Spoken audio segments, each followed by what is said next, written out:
Hello दोस्तों। मैं हिमांशु खंडेलवाल और आज का हमारा जो टॉपिक है वो है व्रत। दोस्तों, व्रत के बारे में बेसिक से बेसिक हम जानने वाले हैं और यहाँ तक कि इसके फॉर्मूलेज किस हिसाब से चलते हैं वो भी हम यहाँ पर देखने वाले हैं। तो सबसे पहले हम जानते हैं कि व्रत क्या होता है। देखो, आपने बचपन में भी सीखा होगा, जो व्रत का डायग्राम होता है कुछ इस प्रकार से होता है, ठीक है ना।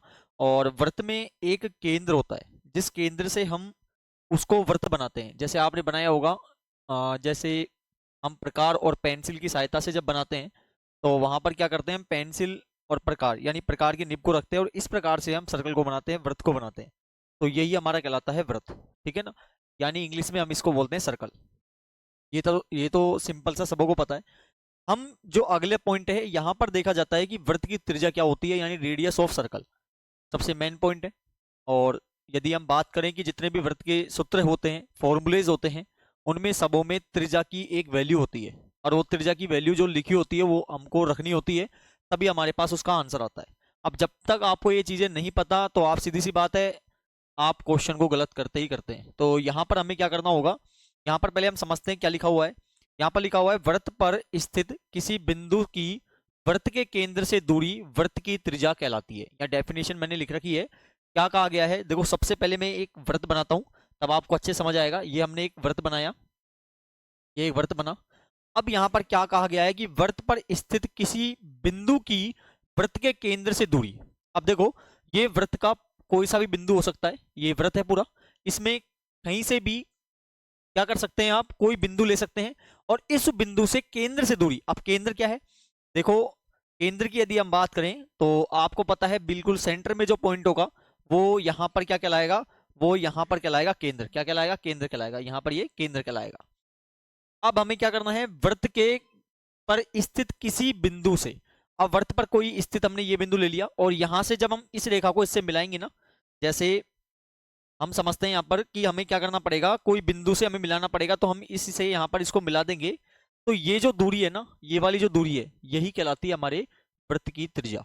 तो वृत्त की त्रिज्या क्या है, यानी रेडियस ऑफ सर्कल क्या है, वृत्त पर स्थित किसी बिंदु से, वृत्त पर स्थित किसी बिंदु से वृत्त के केंद्र से, वृत्त के केंद्र से दूरी जो होती है वो हमारी क्या कहलाती है, वृत्त की त्रिज्या कहलाती है।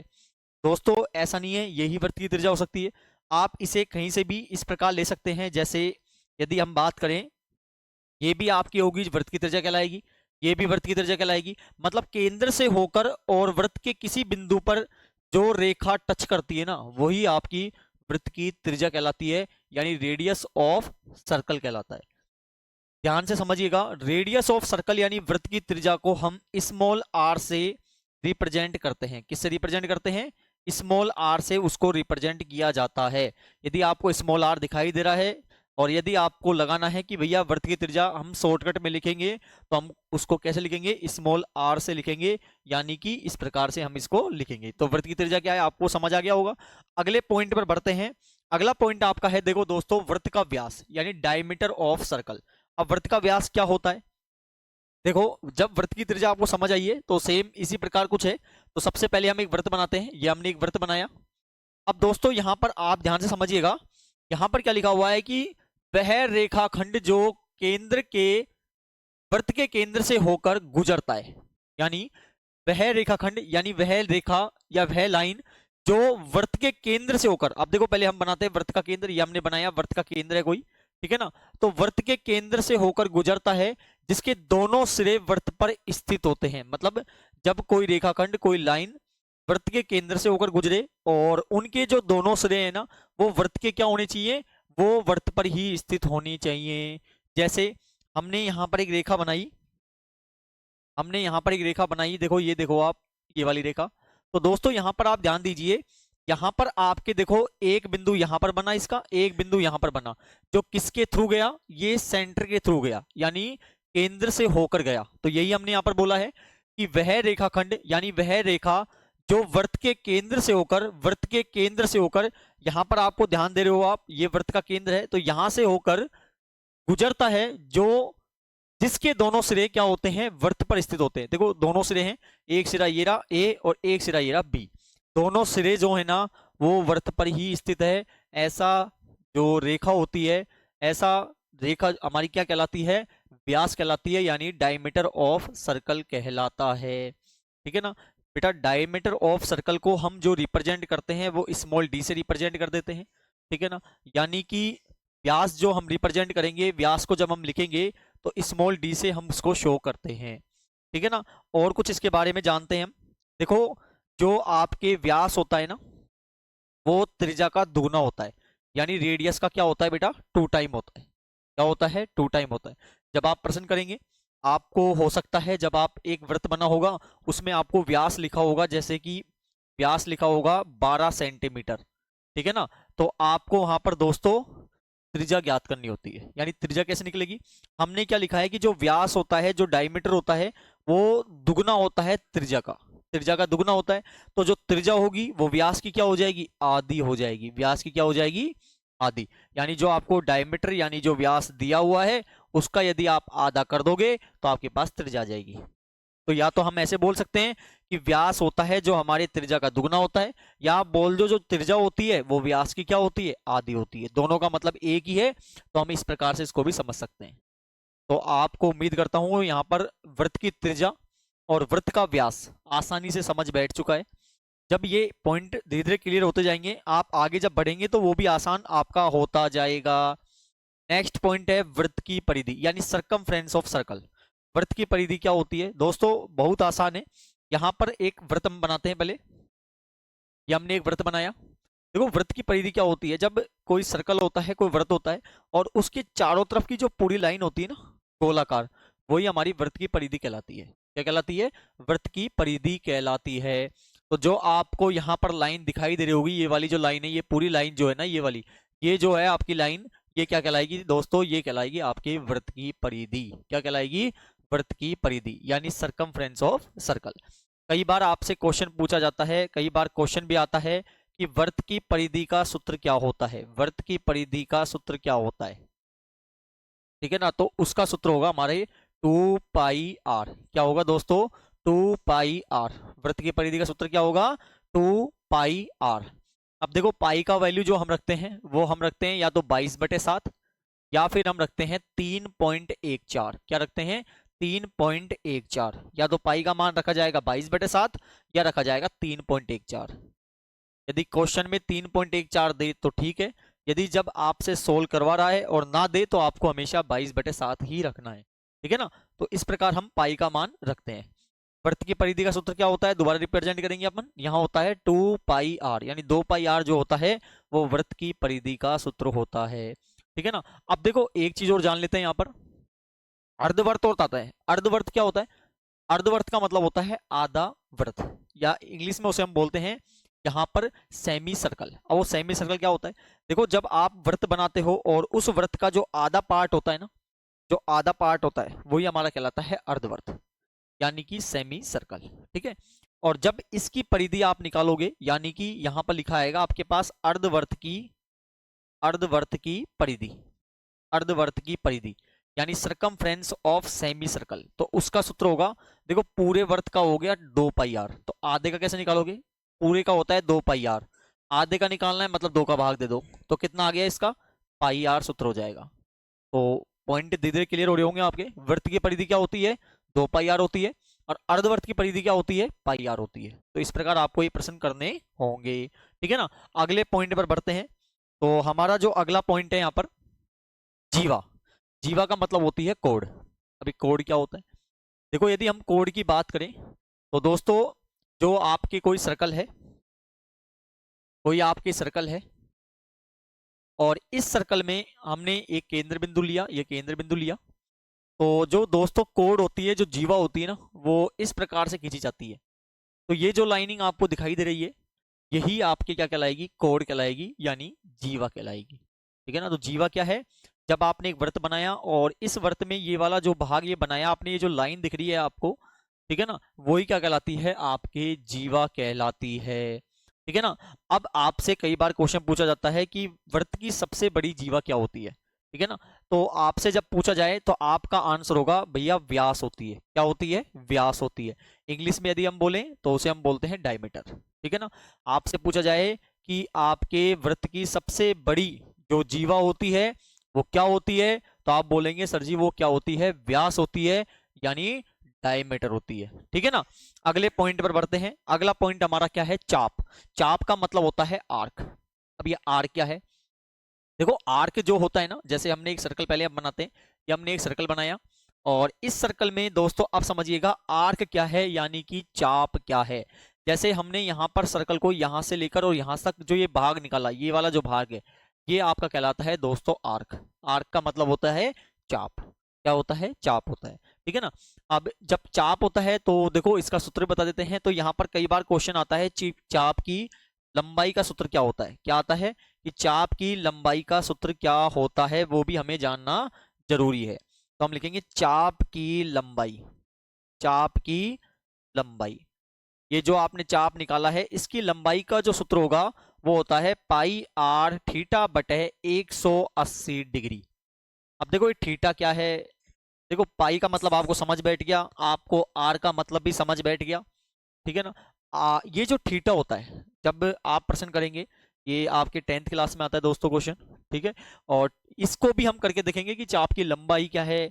आगे आने वाले हैं जो कि त्रिज्यखंड भी क्या है, आल्सो आपके सेक्टर जिनकी हम बात करें त्रिज्यखंड बोलते हैं उसको हिंदी में, और हम वृत्तखंड, ये सब चीजें हम इनके क्वेश्चंस भी करेंगे साथ ही साथ। लेकिन अभी हम केवल बेसिक समझ रहे हैं, तो हमारा ये बेसिक का टॉपिक है। अगला जो पार्ट होगा आपके लिए इन क्वेश्चंस का भी होगा, तो सावधानी से इन पहले इनको समझने की कोशिश कीजिए। यहाँ पर क्या लिखा हुआ है, चाप की लंबाई। चाप की लंबाई का सूत्र क्या होता है, दोबारा रिप्रेजेंट करेंगे हम, दोबारा रिपीट करेंगे, पाई आर थीटा बटे 180 डिग्री। अब ये थीटा क्या है, देखो जब आप प्रश्न करेंगे तब आपको समझ आएगा, केवल अभी सूत्र याद रखिएगा। यहाँ पर थीटा की जगह कोई डिग्री का मान आएगा, जैसे 30 डिग्री आ गया, 60 आ गया, 45 आ गया, 0 डिग्री आ गया, फॉर एग्जाम्पल ऐसे होते हैं। ठीक है ना। तो ये हम जब प्रश्न करेंगे तब आपको क्लियर होगा। ठीक है। अब चाप की लंबाई का सूत्र क्या है, पाई आर थीटा बटे 180 डिग्री। और ये चाप क्या होता है, आर्क क्या होता है, तो ये जो भाग निकाला अपन ने यही क्या कहलाता है दोस्तों, यही कहलाता है हमारा चाप यानी आर्क। अगले पॉइंट पर बढ़ते हैं। अगला पॉइंट है त्रिज्यखंड, सबसे मेन बात जिसको अपन बोलते हैं सेक्टर। अब ये सेक्टर क्या होता है, देखिए जब आपने देखा होगा जैसे जोकर की टोपी हो गई, तो उस प्रकार का जो डायग्राम होता है ना, जब आप बर्थडे कैप होता है, बर्थडे कैप लगाते हो आप, देखा है आपने, तो उस प्रकार का थोड़ा सिमिलरिटी डायग्राम जो होता है वो आपके कहलाता है त्रिज्यखंड यानी कि सेक्टर। और सेक्टर के भी दो भाग होते हैं, त्रिज्यखंड के दो भाग होते हैं, एक होता है लघु त्रिज्यखंड और एक होता है दीर्घ त्रिज्यखंड। दोनों को समझते हैं। तो सबसे पहले हम जानते हैं त्रिज्यखंड क्या होता है। देखो सबसे पहले हम एक वृत्त बनाते हैं, ये हमने एक वृत्त बनाया और वृत्त का एक केंद्र होगा, सीधी सी बात है, तो हम पहले एक केंद्र बनाते हैं, ये हमने केंद्र रखा। ठीक है। अब इस केंद्र में हम यहां पर देखेंगे कि त्रिज्यखंड क्या है। देखो त्रिज्यखंड का मतलब होता है त्रिज्या, यानी दो त्रिज्याओं से बनेगा इस प्रकार से। तो ये वाला जो भाग बना ना आपका, तो ये वाला जो भाग बना, ये वाला, ये पूरा भाग, ये वाला जो भाग है, ये भाग जो होगा ना दोस्तों, वो कहलाता है त्रिज्यखंड। ठीक है।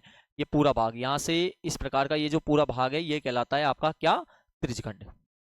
दिखा आपको कुछ इस प्रकार से बन रहा है डायग्राम। तो ये वाला जो फिगर है ये हमारा कहलाएगा त्रिज्यखंड। जब आपने पिज्जा खाया होगा तो पिज्जा का जो स्लाइस होता है कुछ इस प्रकार से होता है। ठीक है ना। तो वो कहलाता है हमारा त्रिज्यखंड। तो त्रिज्यखंड का मतलब हमने समझ लिया। अब बात करते हैं, त्रिज्यखंड दो प्रकार के होते हैं।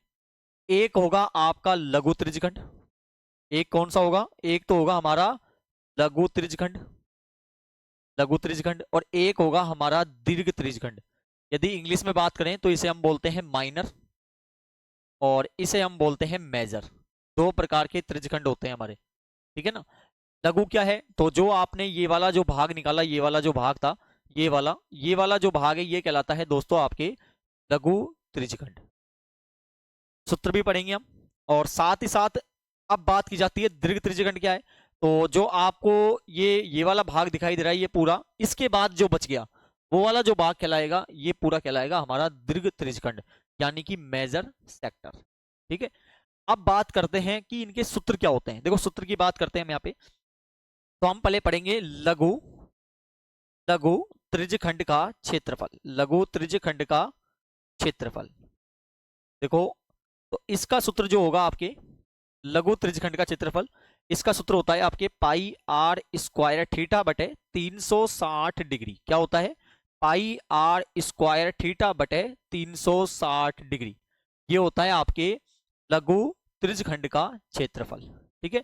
लघु त्रिज्यखंड का क्षेत्रफल क्या है, तो आप बोलेंगे पाई आर स्क्वायर थीटा बटे का 360 डिग्री। सर जी ये फॉर्मूला होता है हमारे लघु त्रिज्यखंड का।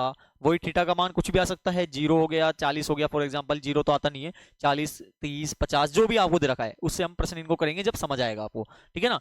अब बात करते हैं दीर्घ त्रिज्यखंड की। दीर्घ त्रिज्यखंड का क्षेत्रफल, दीर्घ त्रिज्यखंड का क्षेत्रफल। देखो दोस्तों, लघु वृत्तखंड का क्षेत्रफल, लघु त्रिज्यखंड का क्षेत्रफल हमने निकाल लिया है, ठीक है ना। अब बात करेंगे हम दीर्घ त्रिज्यखंड का क्षेत्रफल क्या होता है। देखो दीर्घ त्रिज्यखंड कैसे निकलेगा, जब पूरा सर्कल आपका ये दिखाई दे रहा है आपको, एक पूरा सर्कल है, एक पूरा गोला है, इस गोले में से जब हम इस पार्ट को यदि हटा दें, लघु वाले को यदि हटा दें, तो हमारे पास क्या निकल जाएगा, दीर्घ वाला भाग आसानी से निकल जाएगा। तो इसका सूत्र क्या लिखोगे आप, ये पूरा क्या कहलाता है, वृत्त कहलाता है। तो वृत्त का क्षेत्रफल, वृत्त का क्षेत्रफल में से यदि हम हटा दें, किसे हटा दें, इस लघु वाले त्रिज्यखंड को यदि हम हटा दें, तो यहां पर लिख दोगे लघु, लघु त्रिज्यखंड का क्षेत्रफल। लघु त्रिज्यखंड का क्षेत्रफल यदि हम हटा दें तो हमारे पास क्या होगा, हमारे पास दीर्घ त्रिज्यखंड का क्षेत्रफल आसानी से आ जाएगा, ठीक है। अब वृत्त का क्षेत्रफल क्या होता है, पाई आर स्क्वायर माइनस लघु त्रिज्यखंड का क्षेत्रफल क्या होता है, अभी लिखा है हमने, पाई आर स्क्वायर थीटा बटे 360 डिग्री। तो इस प्रकार हमें ये करना होगा। तो लघु त्रिज्यखंड क्या है, इसका क्षेत्रफल क्या है, और साथ ही दीर्घ त्रिज्यखंड क्या है और उसका क्षेत्रफल क्या है, ये भी आसानी से हमने जान लिया है। अगले पॉइंट पर हम बढ़ते हैं। अगला पॉइंट जो हमारा है यहां पर है सेगमेंट, यानी कि वृत्तखंड क्या होता है। अब वृत्तखंड क्या है, देखो आपने पढ़ा अभी त्रिज्यखंड, तो उसी से कुछ सिमिलरिटीज आएंगी इसमें। सबसे पहले हम बनाते हैं एक वृत्त, ये हमने बनाया एक वृत्त। दोस्तों वृत्तखंड क्या होता है, जब आपने जीवा बनाई थी, आपको ध्यान होगा, जीवा आपने बनाई थी, कोण आपने बनाई थी, ये आपने कोण खींची थी, ठीक है ना। तो ये वाला जो भाग आपको दिखाई दे रहा है, ये वाला जो भाग आपको दिखाई दे रहा है, ये वाला भाग ही हमारा कहलाता है वृत्तखंड। क्या कहलाता है, वृत्तखंड कहलाता है। देखो वृत्तखंड के भी दो भाग होंगे, यानी जब आपने जीवा खींची, जब आपने कोण खींचा, तो वृत्त को उसने दो भागों में बांट दिया। एक भाग तो बन गया छोटा वाला यानी लघु वृत्तखंड, और एक आपके बन गया बड़ा वाला यानी दीर्घ वृत्तखंड। दो प्रकार के यहाँ पर वृत्तखंड मिल चुके हैं, दो प्रकार के यहाँ पर हमें सेगमेंट मिल चुके हैं, एक हमारा लघु है और एक हमारा दीर्घ है, ठीक है। तो इनके सूत्र भी हम जानेंगे। देखो बहुत आसान है निकालना, किस प्रकार निकालोगे आप, यहां पर आप थोड़ा ध्यान देंगे। तो हमने पहले एक बनाया सेंटर यानी एक सर्कल, इसे हम हटा देते हैं एक बार। तो यहां पर हम क्या करते हैं, एक पहले हम बनाते हैं, यहां पर सेंटर हमने बनाया, ये सेंटर हो गया, ये केंद्र हो गया, और केंद्र से देखो आपको थोड़ा ध्यान हो, अभी आपने बना के आए हो और बनाया था आपने एक त्रिज्यखंड बनाया था जिसका नाम था लघु, ठीक है, लघु त्रिज्यखंड आपने बनाया था। तो ये लघु त्रिज्यखंड आपको इस प्रकार से प्राप्त हुआ था नहीं होता, हुआ था। यहाँ पर आपने क्या करा, एक लाइन खींची जो थी आपकी कोड, कोड का मतलब था जीवा, ठीक है। तो ये वाला जो भाग है ना, ये वाला भाग, ये वाला भाग कहलाता है हमारा लघु वृत्तखंड। ये वाला दिखाई दे रहा है आपको, ये वाला। तो ये कैसे निकलेगा, देखो ये थोड़ा आप ध्यान दे। तो ये पूरा जो भाग था, ये वाला यहां से लेकर ये पूरा भाग था, वो था आपका त्रिज्यखंड। तो त्रिज्यखंड के क्षेत्रफल में से यदि आप केवल इस पार्ट को हटा दें, ये वाला पार्ट यदि आप हटा दें, तो क्या ये पार्ट निकल जाएगा, बिल्कुल निकल जाएगा। तो हमारा यहां पर लघु वृत्तखंड निकालने का सूत्र क्या होगा, तो आप लिखोगे लघु वृत्तखंड का, वृत्तखंड का क्षेत्रफल। यदि आपको ये निकालना है तो इसका सूत्र क्या हो जाएगा, इसका सूत्र हो जाएगा आपके पूरा त्रिज्यखंड का क्षेत्रफल, और त्रिज्यखंड कौन सा ये वाला हमने पढ़ा था, ये है लघु वाला। तो हम लिख देंगे लघु, लघु त्रिज्यखंड का, त्रिज्यखंड का क्षेत्रफल में से यदि हम हटा दें, किसे हटा दें, हमारे पास ये वाला जो पार्ट है यानी त्रिभुज का क्षेत्रफल यदि हम हटा दें, तो यहां पर लिख दो त्रिभुज का, त्रिभुज का क्षेत्रफल हमें यदि हटा दें, तो हमारे पास क्या आ जाएगा, लघु वृत्तखंड का क्षेत्रफल आसानी से आ जाएगा। लघु त्रिज्यखंड का क्षेत्रफल क्या था, आपने पढ़ा था पाई आर स्क्वायर थीटा बटे 360 डिग्री माइनस, और त्रिभुज का क्षेत्रफल 1/2 गुणा आधार गुणा ऊंचाई, वो तब लगेगा जब आपके पास 90 डिग्री वहां पर थीटा का मान होगा। बाकी आप अदरवाइज लगाएंगे आर स्क्वायर गुणा साइन थीटा। ये वैल्यू आप थोड़ा ध्यान रखिएगा, क्या होगा 1/2 गुणा आर स्क्वायर गुणा साइन थीटा। अभी थीटा की जगह कोई भी मान होगा, देखो यहाँ पर जब आप क्वेश्चन सोल्व करेंगे तो लिखा हुआ आएगा 40 डिग्री, 60 डिग्री, 90 डिग्री, ये सब लिखा आएगा। तो ये कुछ चीजें हैं जो हमने पढ़ी है यहाँ पर। अब यहाँ पर क्लियर होने के बाद हम पढ़ेंगे, ये तो हो गया लघु वाले की बात। अब बात करते हैं दीर्घ वृत्तखंड।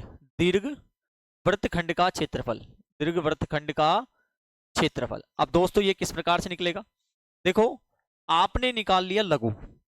अब यदि आप बात करो तो एक सर्कल जब हमने बनाया, तो ये हमने एक सर्कल बनाया और इस सर्कल में हमने अभी बनाया था एक, आपने खींची थी कोण, कोण का मतलब था जीवा, ये हमने खींची थी और सेंटर से केंद्र से और इस प्रकार से 2 रेखा खींची थी। आपको ये वाला जो भाग था मैंने बोला था ये कहलाता है लघु, और जो इसके अलावा ये जो पूरा पार्ट बच गया ये कहलाता है दीर्घ। तो कैसे निकालोगे, इस वाले भाग को हटा दो यदि हम, और किस में से हटा दें, पूरे गोले में से। गोले का मतलब क्या है, वृत्त का क्षेत्रफल। यदि वृत्त के क्षेत्रफल में से यदि हम हटा दें, किसे हटा दें, इस वाले भाग को यदि हटा दें, और ये वाला भाग क्या है हमारा लघु वृत्तखंड को यदि हम हटा दें, तो यहां पर लिख दो लघु वृत्तखंड का क्षेत्रफल। लघु वृत्तखंड का क्षेत्रफल यदि हम हटा दें तो क्या हमारे पास यहां पर दीर्घ वृत्तखंड का क्षेत्रफल आ जाएगा, बिल्कुल आ जाएगा। ठीक है, तो यहां पर वृत्त का क्षेत्रफल क्या होता है, वृत्त का क्षेत्रफल होता है पाई आर स्क्वायर, बस पाई आर स्क्वायर होता है। ठीक है, इसमें से हम घटा देंगे लघु वृत्तखंड का क्षेत्रफल। अब देखो लघु वृत्तखंड का पहले निकालना पड़ेगा, और जो आंसर इसको सोल्व करने पर आएगा वो यहां पर वैल्यू पुटअप कर दोगे और माइनस कर दोगे, तो आपके पास यहां पर आ जाएगा दीर्घ वृत्तखंड का क्षेत्रफल, यानी बात की जाए एरिया ऑफ मेजर सेगमेंट। ठीक है, तो हमने जान लिया आसान तरीके से। दोस्तों इसी प्रकार के देखो वीडियोस जो होंगे वो आपको मिलते रहेंगे। तो निवेदन है, जिन्होंने अभी तक चैनल सब्सक्राइब नहीं किया है प्लीज चैनल जरूर सब्सक्राइब करें, दोस्तों तक भी वीडियो आपको शेयर करनी है। और यहाँ पर हमारा अंतिम पॉइंट जो कि दिया हुआ है संकेंद्रित वृत्त, क्या होता है, देखो थोड़ा नाम से पता चल रहा है, इसमें क्या होता है, संग मतलब हो गया एक ही केंद्र होगा, यानी कोई सर्कल है और उन सर्कलों का केवल एक ही केंद्र हो, वो हमारा कहलाता है संकेंद्रित वृत्त। समझिएगा तब समझ आएगा। जैसे मैंने क्या करा, एक पहले एक सर्कल बनाया, एक अपन ने यहाँ पर सर्कल बनाते हैं, हाँ तो हमने एक सर्कल बनाया, ये एक सर्कल हमने बनाया, और इस सर्कल में हमने एक, देखो केंद्र बिंदु यहाँ पर लेते हैं, हमने केंद्र बिंदु यहाँ पर दे दिया, इसका जो केंद्र बिंदु है ये केंद्र बिंदु हो गया। ठीक है, अब क्या होगा कि इसी के अंदर कोई और कोई वृत्त यदि बनेगा, जैसे एक वृत्त और हम बनाते हैं यहाँ पर, तो ये वृत्त हमने और बनाया, एक वृत्त और बनाया, तो आप थोड़ा ध्यान दें, तो इन दोनों वृत्त का, इन दोनों सर्कल का एक ही केंद्र बिंदु है। यदि और भी यहाँ पर सर्कल हम बनाते हैं और उनका भी केंद्र बिंदु एक ही है, तो वो हमारा कहलाता है क्या, संकेंद्रित वृत्त कहलाता है। क्या कहलाता है, संकेंद्रित वृत्त कहलाता है। समझ बैठ गया, यानी ऐसे सर्कल जिनका क्या हो, केवल एक ही केंद्र बिंदु हो, एक ही सेंटर हो, तो वो हमारा कहलाता है संकेंद्रित वृत्त। तो दोस्तों उम्मीद करता हूं आपको बहुत अच्छा समझ बैठा होगा। तो आपसे मुलाकात होगी अब नेक्स्ट वीडियो में, और जिन्होंने देखो चैनल अभी तक सब्सक्राइब नहीं किया है प्लीज़ चैनल सब्सक्राइब करें, क्योंकि आपका ही लॉस है, क्योंकि आपको टाइम पर इस प्रकार की वीडियोज़ है वो नहीं मिल पाएंगी। तो मिलेंगे आपसे नेक्स्ट वीडियो में, बहुत बहुत धन्यवाद।